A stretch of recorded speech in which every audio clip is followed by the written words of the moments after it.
नाज़रीन, सवाल ये है कि उस्मान डार कहाँ था और ये कामरान शाहिद के घर कैसे पहुंचा। क्या ये ज़रूरी था कि कामरान शाहिद को ही इंटरव्यू देके ये सारे इंकशाफात करने हैं या फिर प्लानिंग कोई और भी थी। अच्छा, आपने एक चीज़ नोट नहीं की शायद प्रोग्राम में कि कामरान शाहिद बार बार सवालात पे अटक जाता था, फिर दोबारा इसको इंस्ट्रक्शंस आती थी और ये दोबारा प्रोग्राम शुरू करता था।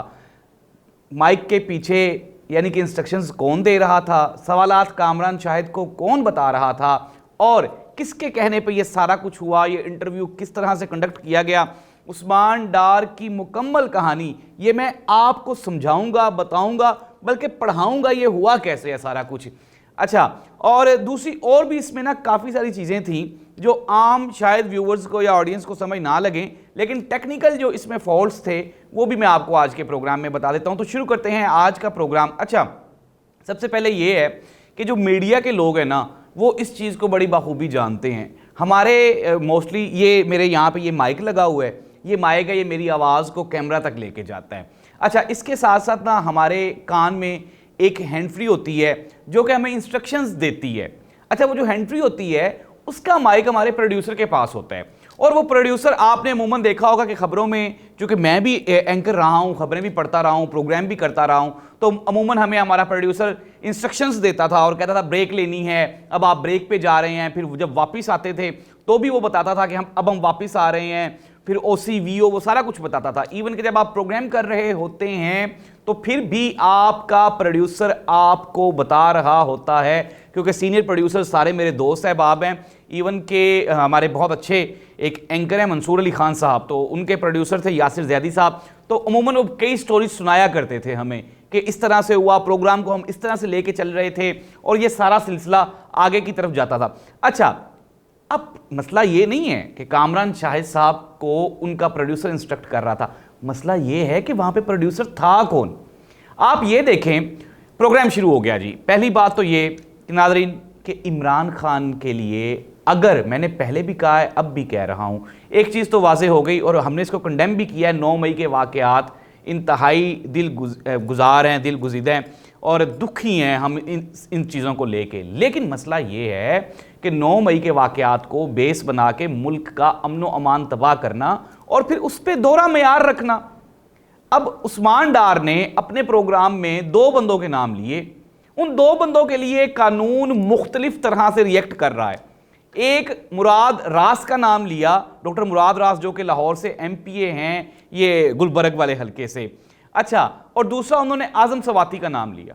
अब आज़म सवाती के लिए कानून के पैरामीटर्स और हैं और मुराद रास चूंकि प्रेस कॉन्फ्रेंस कर चुका है और वो इस्तेकाम पार्टी पाकिस्तान में जा चुका है, इसलिए वो मुबर्रा हो गया है, वो बरी हो गया है, यानी उसकी कोई गलती नहीं है 9 मई के वाक़यात की। अच्छा, आम आदमी ये चीज़ समझ चुका है और इस पे ज़ाहिर सी बात है, आप ये देख रहे हैं कि इदारे कभी भी मुल्क में या अपनी आवाम के साथ कभी भी कन्फ्लिक्ट नहीं चाह रहे होते। कौन चाह रहा होता है? जिसको इससे फ़ायदा होता है। अच्छा, ये प्लानिंग कौन कर रहा है सारा कुछ? ये प्लानिंग वो कर रहे हैं जिससे उनको फ़ायदा होने वाला है और इमरान खान को नुकसान होने वाला है। अच्छा, अगर हम प्रोग्राम में वापस आते हैं, कामरान शाहिद सवाल पूछ रहा था। पहली बात तो ये कि ये प्रोग्राम जो था ये कोई डिज़ाइंड नहीं था, ये प्रोग्राम कोई तैयारी के साथ नहीं था। एकदम से कामरान शाहिद साहब को भी फ़ोन आया होगा कि जी आप तैयारी करें, उस्मान डार को लेके आ रहे हैं हम आपके पास, उस्मान डार से आपने इंटरव्यू करना है। फिर ज़ाहिर सी बात है क्योंकि जल्दी में हुआ प्रोग्राम, तो प्रोग्राम की मुकम्मल तैयारी नहीं थी और कामरान शाहिद साहब को शायद सवालात पहले से बताए नहीं गए थे। एक सवाल बार बार कामरान शाहिद पूछ रहा था इसमें, और कामरान शाहिद ये सवाल पूछ रहा था, क्या ये सारा कुछ आसिम मुनीर साहब की तकर्री रोकने के लिए किया जा रहा था? रोकने के लिए? ओ भाई अल्लाह के बंदे, इससे पहले आसिम मुनीर साहब की तकर्री हो चुकी थी और उसके ऊपर पाकिस्तान तहरीक इंसाफ ने आसिम मुनीर की तायद की थी। आरिफ अलवी साहब इमरान खान के पास आए थे और इमरान खान ने ही कहा था कि हमें आसिम मुनीर साहब मंजूर हैं। आप बार बार सिंग पसाने की कोशिश कर रहे हैं और कोशिश कर रहे हैं कि किसी न किसी तरह से चेयरमैन तरीके साहब इमरान खान जेल से बाहर ना आए, कहीं उनकी सुलह ना हो जाए आसिम मुनीर साहब के साथ। तो नाज़रीन, पहली बात तो ये कि ये जो इंटरव्यू था ये आसिम मुनीर और इमरान खान दोनों के कन्फ्लिक्ट को बढ़ाने के लिए, जो कि है नहीं, कोई भी इस तरह का कोई कन्फ्लिक्ट नहीं है, चीफ ऑफ आर्मी स्टाफ हैं वो आसिम मुनीर साहब मेरिट पे आए हैं और अपना काम कर रहे हैं। इमरान खान अपने केसेस भुगत रहे। इमरान खान का क्या ताल्लुक है आसिम मुनीर के साथ?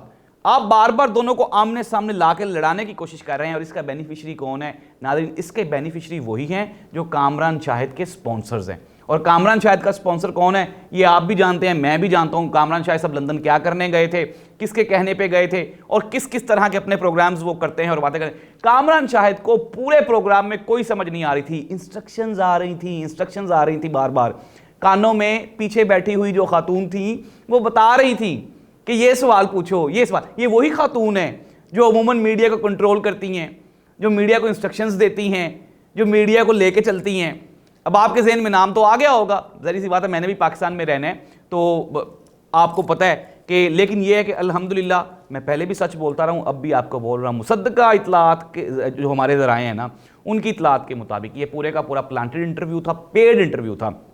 नंबर 2, दूसरी बात, अब हम आ जाते हैं कि ये सारे लोग गायब जो हो रहे हैं इनको लेके कौन जाता है, इनको उठा के कौन लेके जाता है? अच्छा, अब अगर हम बात करें पाकिस्तान की कानून नाफिज करने वाली एजेंसियों की, तो क्या ये काम वो कर रही हैं? बिल्कुल भी नहीं। मैं पहले भी कह चुका हूं कि कानून नाफिज करने वाले इदारे हमेशा मुल्क और कौम के वसीदर मुफाद में काम कर रहे होते हैं। हाँ, एक सवाल, एक पॉइंट, हर इदारे में कुछ ना कुछ लोग जरूर ऐसे होते हैं जो अपने जाती मुफादात की खातर किसी भी हद तक चले जाते हैं, अपने इख्तियारात से तजावुज़ कर जाते हैं। हर इदारे में होंगे, मैं भी हमारी एजेंसीज में भी हूँ। ISI दुनिया की बेहतरीन एजेंसी है और इसको बेहतरीन लोग लेके चल रहे हैं, लेकिन इसमें कुछ लोग ऐसे, जिस तरह PTI के हमदर्द थे, इस तरह से दूसरी सियासी जमातों के हमदर्द भी हैं इन इदारों में, IB में भी हैं, FIA में भी हैं। तो इमरान रियाज खान को कुछ सहाफ़ियों ने, आपने देखा 2-4 दिन पहले जब इमरान रियाज खान वापस आया, उन्होंने कहा जी मियां नवाज शरीफ साहब वापस लेकर आए हैं। इट मीन्स दैट कि मियां नवाज शरीफ साहब का इमरान रियाज खान वाले केस से कोई ना कोई ताल्लुक था। किसको पता था कि इमरान रियाज खान कहाँ है? किसी को भी नहीं पता था। सारी एजेंसीज ने वहां पे कोर्ट में जाके कहा कि हमारे पास तो नहीं है। अगर किसी के पास, अब किसी ने जिम्मेदारी ली है? किसी ने भी नहीं। नादरीन, ये पाकिस्तान को नुकसान पहुंचाने वाले लोग हैं जो भी ये कर रहे हैं। उस्मान डार को उन्होंने ही उठाया, अपनी कैद में रखते हैं, मंजरे आम पे नहीं लेके आते। फरूख हबीब भी आने वाला है, फरूख हबीब को भी वही लेकर गए हैं। इसके अलावा और भी कई लोग हैं जिनको वही लोग उठा रहे हैं, वही लोग रख रहे हैं। इसके साथ ISI का, पाकिस्तान के कानून नाफिज करने वाले इदारों का कोई तल्लक वास्ता नहीं है। ISI इसी काम के लिए बैठी हुई है कि वो ये इस तरह के चूजे मूजे उठाती फिरे, उसके पास तो और बड़े टास्क है।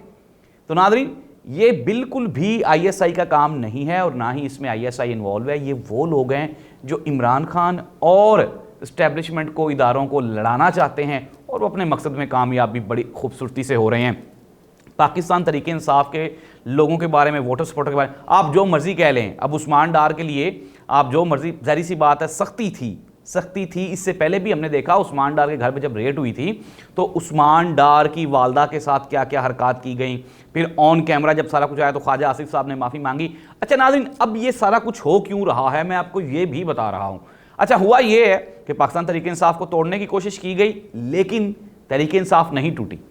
अब भी पाकिस्तान तरीके इंसाफ का वोटर मौजूद है जो कि बल्ले के निशान पे ठप्पा लगाने के लिए तैयार है। कुछ कैंडिडेट ऐसे थे, इलेक्टेबल्स ऐसे थे जो कि डोमिनेंट हैं, लाइक दैट उस्मान डार सियालकोट में बड़ा डोमिनेंट था। ख्वाजा आसिफ साहब किसी भी सूरत में इससे जीत ही नहीं सकते थे।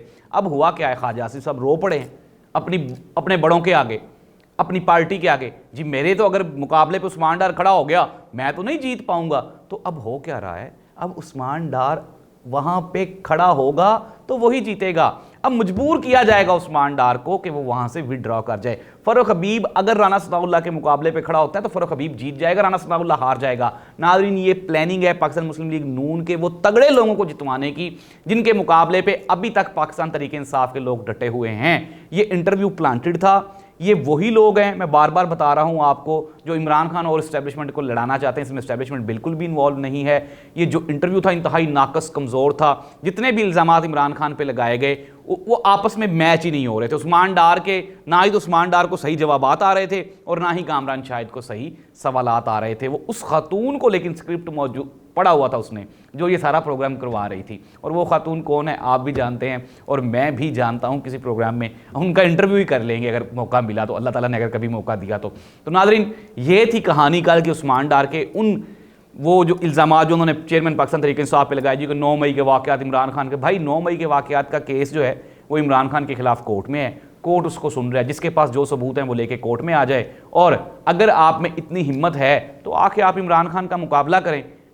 अब एक और जो आपसे चीज़ें कंट्रोल नहीं हो रही वो अवाम है, अवाम को कंट्रोल करने के लिए आप इमरान खान को मारना चाहते हैं या डराना चाहते हैं तो डरा लें, अवाम अब डरने वाली नहीं। अल्लाह इस मुल्क का हामी और नासिर हो, और अल्लाह ताला वो बड़ा हादसा जो ये लोग करवाना चाह रहे हैं, अल्लाह ताला उससे इस मुल्क को महफूज रखे। अल्लाह हाफिज़।